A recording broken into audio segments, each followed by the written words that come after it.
ஓம் சாந்தி. K Surajbhai அவர்களின் தாரணை வகுப்பு ஜனவரி 9, 2025.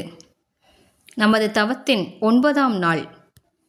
ஜனவரி மாதம் என்பது பாபாவிடமிருந்து நமக்கு கிடைக்கப்பெற்ற அற்புதமான பரிசாகும். வரமாக கிடைத்த மாதமாகும். எந்த ஆத்மாக்கள் இந்த மாதத்தில் நன்றாக முயற்சி செய்வார்களோ, தனது ஏதாவது ஒரு சம்ஸ்காரத்தில் மாற்றத்தை கொண்டு வருவார்களோ, அவர்களது அந்த மாற்றமானது அழிவற்றதாக ஆகிவிடும். இன்று நாம் கவனம் செலுத்துவோம். நான் பரிஷ்தாவாக ஆக வேண்டும். நாம் வீட்டிற்கு திரும்பிச் செல்ல வேண்டும். நாம் பரிஷ்தாக்களாகி வீட்டிற்கு செல்வோம். எந்த ஒரு பந்தரங்களோ கவர்ச்சியோ நம்மை தன் பக்கம் இழுக்கக்கூடாது. இல்லையென்றால் வீட்டிற்கு செல்வதில் நமக்கு மிகுந்த கடினம் அனுபவமாகும். எனவே இந்த உடல் சார்ந்த கவர்ச்சி, உலகத்தின் கவர்ச்சி, இவற்றிலிருந்தெல்லாம் உயர்ந்து விடுவோம். ஏனென்றால் இந்த கவர்ச்சி நம்மை பிரபுவை நோக்கி செல்லவிடாது.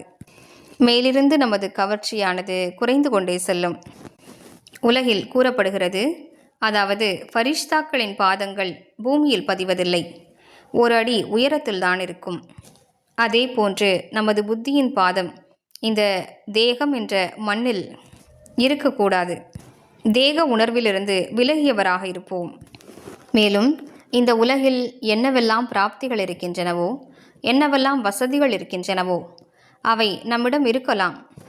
அவற்றிற்காக நாம் உழைக்கிறோம், அவற்றை ஈட்டுகின்றோம். ஆனால் அவற்றில் நமது புத்தி மாட்டிக்கொள்ளக்கூடாது. விலகியவராக இருக்க வேண்டும். தாமரை மலருக்கு சமமாக விலகியவராகவும் அன்பானவராகவும் இருப்போம். எனவே வாருங்கள், இன்று சுயத்தின் மீது ஒரு பார்வை செலுத்துவோம். நாம் இயற்கைக்கு அடிமையாக இருக்கக்கூடாது. நாம் இயற்கையை அடிமைப்படுத்தக்கூடியவர்களாகவும் 2 யுகங்களுக்கு இயற்கையின் மீது முழு ஆளுமை பெற்றவர்களாக நாம் இருப்போம். அதனை நாம் இங்கேயே பயிற்சி செய்துவிட வேண்டும். அனைத்திலும் முதன்மையாக நம்முடனேயே இருக்கும் இயற்கை இந்த உடலாகும். ஆத்மாவாகிய நான் இந்த உடலில் இருக்கிறேன். இதிலிருந்து விலகி இருக்கின்றேன். முற்றிலும் தெளிவாக நான் வேறு, இந்த உடல் வேறு என்ற நிலை இருக்க வேண்டும். மாறாக இந்த உடலின் கவர்ச்சி மீண்டும் மீண்டும் என்னை தன் பக்கம் இழுத்து விடக்கூடாது. என்னை அசரீரியாக விடாமல் செய்யக்கூடாது. இன்று சுய சோதனை செய்வோம். எனது புத்தி எங்கே கவர்ந்து இழுக்கப்பட்டிருக்கிறது? தேகதாரியின் மீதா, தனது உடலிலேயா, அல்லது வசதிகள், பொருட்கள், உணவுப் பொருட்கள், அல்லது நாம் பயன்படுத்தும் பொருட்கள் மற்றும் சாதனங்கள், இவ்வாறு எங்கே என் மனம் அலைபாய்கின்றது? சில விசேஷமான பொருட்களை மனிதர்கள் மிகவும் நேசிக்கிறார்கள். சரிதான், அவை உங்களிடம் இருக்கின்றன. நீங்கள் அவற்றை நேசித்துதான் ஆக வேண்டும்.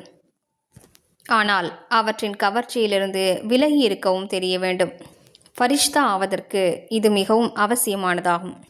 எனவே இன்று நாம் தன்னைத்தான் இந்த பூமியின் கவர்ச்சியிலிருந்து விலகியவராக, 5 தத்துவங்கள் மற்றும் 5 விகாரங்களின் கவர்ச்சியிலிருந்து விலகியவராக ஃபரிஷ்தா ரூபத்தில் நிலைக்கச் செய்வோம். எண்ணத்தை உருவாக்குவோம். நான் இந்த உலகில் அவதரித்திருக்கக்கூடிய ஃபரிஷ்தா ஆவேன். நான் டபுள் லைட்டாக இருக்கிறேன். ஆத்மாவாகிய நானும் லைட். மேலும் எனது இந்த உடலும் ஒளியாலானதாகும். என் மனமும் லைட்டாக, லேசாக இருக்கிறது. நம் மனதை மிகவும் லேசாக வைத்துக்கொள்ள வேண்டும். ஒருவேளை நாம் நான் மற்றும் எனது என்ற உணர்வில் மாட்டிக்கொண்டிருப்போமானால் அவசியம் கவர்ச்சி ஏற்படும். அதன் காரணமாக மனம் பாரமாக இருக்கும். மனதின் மீது அழுத்தம் இருந்து கொண்டே இருக்கும். எனவே தன்னைத்தான் டபுள் லைட்டாக வைத்துக்கொள்ள வேண்டும். அனைத்து சுமைகளையும் பாபாவிடம் ஒப்படைத்து விடுவோம்.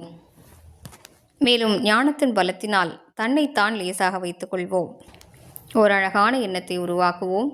இந்த நேரம் எனக்கு மிகுந்த நன்மை அளிக்கக்கூடியதாகும். எனது தந்தையோ நன்மை செய்பவராவார். நான் சுயம் உலக நன்மையாளராவேன். எனக்கு ஒருபோதும் தீமை ஏற்பட முடியாது. எனக்கு அனைத்துமே நல்லதாக நடந்து கொண்டே இருக்கும். இந்த எண்ணம் நம்மை மிகவும் லேசானவராக வைத்துவிடும். பாபாவுக்கு அருகாமையில் நம்மை வைக்கும். எனவே வாருங்கள், இன்று நாம் தன்னைத்தான் அனைத்து விதமான கவர்ச்சிகளிலிருந்தும் விலகியவராக ஆக்கிக்கொள்வோம். ஆத்மாவாகிய நான் இந்த உடல் என்ற இயற்கைக்கு எஜமானனாவேன். கர்மேந்திரியங்களுக்கும் நான் எஜமானனாவேன். மேலும் நான் ஃபரிஷ்தாவாக இருக்கிறேன். அவ்வப்போது இயற்கையின் எஜமானனாக நான் ஆகாயத்தில் இருக்கிறேன். இந்த இயற்கைக்கு தூய அதிர்வலைகளை பரவச் செய்து கொண்டிருக்கிறேன் என்று அனுபவம் செய்வோம். மேலும் அவ்வப்போது நான் சூக்ஷ்ம உலகில் இருக்கிறேன். பாபாவுக்கு மிகவும் அருகாமையில் இருக்கிறேன்.